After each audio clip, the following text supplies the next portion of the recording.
Good afternoon and welcome to the Lynn Lowdown. I'm Danny Vittori, and today we have on both the founder and a brand new hire from the Lynn Youth Street Outreach Advocacy. Thanks for coming on the show.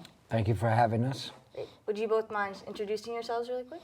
Well, my name is Antonio Gutierrez. I am the supervisor, actually, of the Lynn Youth Street Outreach Advocacy Program.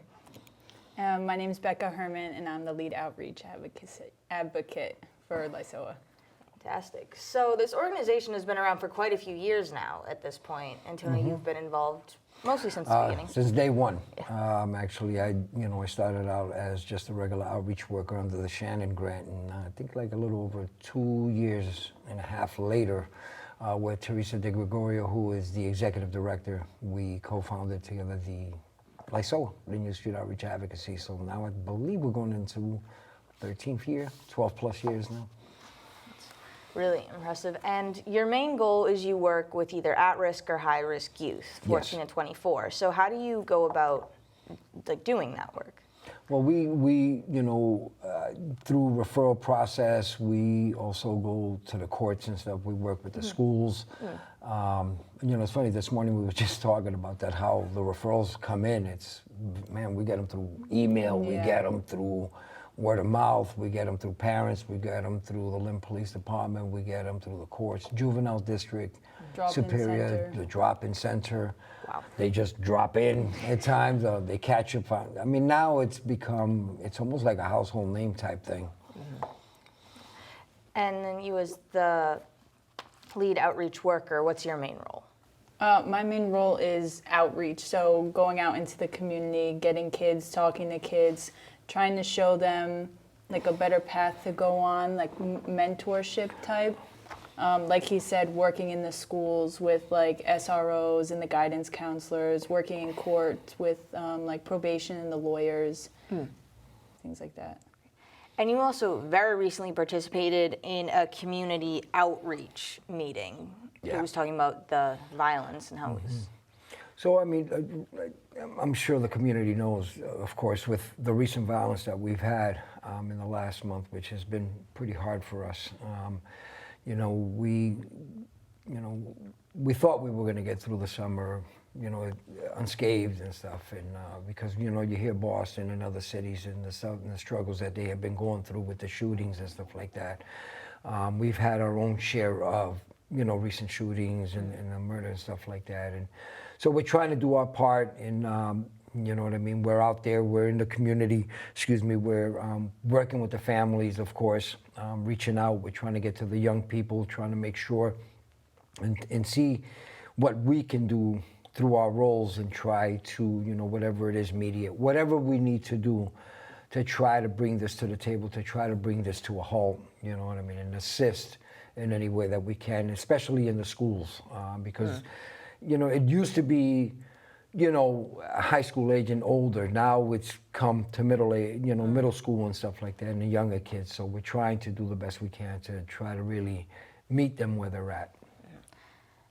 You said do something, and previously it was only you with the organization, and then Rebecca, you joined. What motivated you to get involved with this?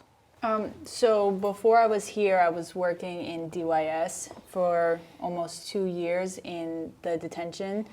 And so it's a completely different like type of environment, and I see what you can do for kids when they're like being held and locked up waiting to find out what happens in court. And then there's the other side where I know a lot of people that work in the community with kids, and so I just wanted to come to the other side and kind of interfere before it gets to a point of me meeting them in DYS lockup. Try to intervene or help them before that. Yeah, she's me all over again. When I started, I love it. Yeah. I love it. She keeps me on my toes, and that's the whole thing that we will. L.Y.S.O.A has been looking, to put people in position to work with us and try to help our young people. Our generation is getting a little younger, especially with the recent violence and the situations that are going on. When I started doing this work, it was, it was kind of not easy, but it was a lot easier with the younger people that, the way they were doing things, it was easier, the approach was easier. And of course, like anything else, it changes over time and the approach and how how you approach our young people and stuff like that. So definitely our approach is different. We have a great collaborative with L.Y.S.O.A, Catholic Charities, and under the SSYI we have a joint contract with Roca and stuff. So we're trying to get a good grasp on trying to give services to our younger generation, and hopefully we can try to end some of this violence, and hopefully we don't have any more fatalities. Yeah, always hope that. And you offer quite an extensive amount of outreach, like you do cleanups, you seem to really want to try to get the youth involved in a positive manner within the community as well, changing that path. We ran a whole summer work crew let me correct that. They ran a whole summer work crew this year. They did amazing. It used to be just bringing kids outside and, and do park cleanups and park lots and stuff like that. This past summer, they did an amazing. She can tell you more about it than I can. We worked with Catholic Charities, and we went over to the pantry on, what street is that? Oh, Silsby. I believe it's Silsby Street. Yeah. Yes. Yeah, the pantry over on Silsby Street. They were there. They would be there for like the whole day. Sometimes they were helping with like restocking shelves. Some of them were in the front at the desk doing the like scanning, clicking thing for people to come in. They were unloading trucks and like moving pallets. They also were over at my brother's table where they would help in the kitchen, or they would help make sandwiches out in like the dining room. Yeah, meal prep. Where else? The schools. The school. Oh yeah, they were at like every school pretty much. Wow. So it was a real broad, you know what I mean? It's almost like teaching them a little bit. And it's not just trash cleanup, but pretty much getting their hands on everything throughout the community.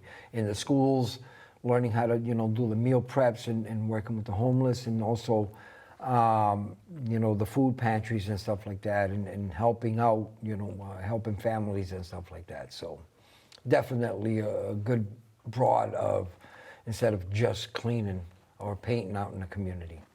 Which is an amazing job to do, because you're really giving them experience and purpose and everything, and maybe they'll find something that they really want to get involved in. So along with that also, they know that they can always come back to us and definitely help. As we know, when you put a resume together and you don't have anything to put on them, companies and places and stores won't really look at it. Oh, so this kid has no kind of experience, so we can't do. But even with our young people, we help them, especially if they work with us through the summer. We have something to put on there. We teach them how to prioritize and how to put these things in order that makes that resume jump out and makes an employer look at it and stuff. So, plus the presentation on how to present themselves, and so.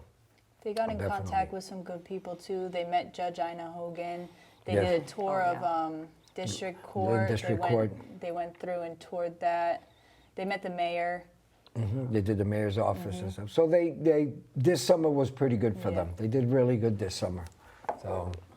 Sounds like an incredible experience and exposure to so many resources and so many people within the community. Yeah, so definitely.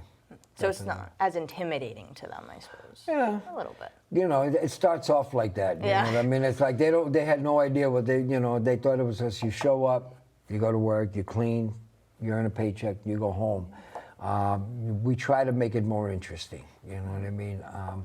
On top of that, of course, it's the other side of, we still educate them about the court system and what can happen if you do this, A, B, and C, and this is what happens. And, because we still work with the high-risk youth, those are the ones that we try to get them employment and get them, get them hired and work. And, one of our biggest things is school. We want these kids in school, right? So we definitely advocate for that. And, if you want to do this, you have to go to school. So we definitely push for that, especially the ones that we work with. So school's a big priority for us. Me personally, it was one of my biggest things. And, for me, I stopped going to school when I was 12, 13 years old. I had to learn how to read at the age of 35. It was one of the hardest things for me, was to learn how to read all over again. And when I hear these kids that they don't want to go to school, I try to explain to them, there's no way anybody's they're not gonna hire you. You're not gonna get a job anywhere. How are you gonna know what's going on with your paycheck or anything like that? So definitely education's a big one for us. Yeah. You want this, you gotta go to school. So that's the bargaining chip we bring to the table. I said, it sounds like you really do great work within the community, and I know I have to wrap up in a minute, but is there anything that I hadn't asked about that you wanted to mention before we? We're easy to find. We're easy to find. I always say we're everywhere and nowhere all at the same time. You know, I'm proud of my partner, like she, you know what I'm saying? And I say my partner, you know, I'm the supervisor and stuff, but those are just titles that we use. We're equal in this thing, like we work hard. You know, sometimes she works, not sometimes, she works harder than I do. She gets me going, you know, what are we doing? Where are we going? And that was me in the beginning, like I was really, you know what I mean? Yeah. I am praying that our community doesn't suffer any more loss like we have. But what I am asking of the community, come out, come to us, come see us. Let's get together. Let's figure out what we can do for our young people so that we can stop, you know, burying our young ones, and we can stop, you know, holding our mothers that are suffering the loss of their kids. And then what can we do to help our community get stronger and get our kids back in school and back, you know, back into society, and how can we help? That's it. Thank you. That's it, and I couldn't have said it any better myself. I want to thank you again for coming on the show. Yeah. And once again, I'm Danny Vittori. This has been the Lynn Lowdown, and we'll see you next week with more guests.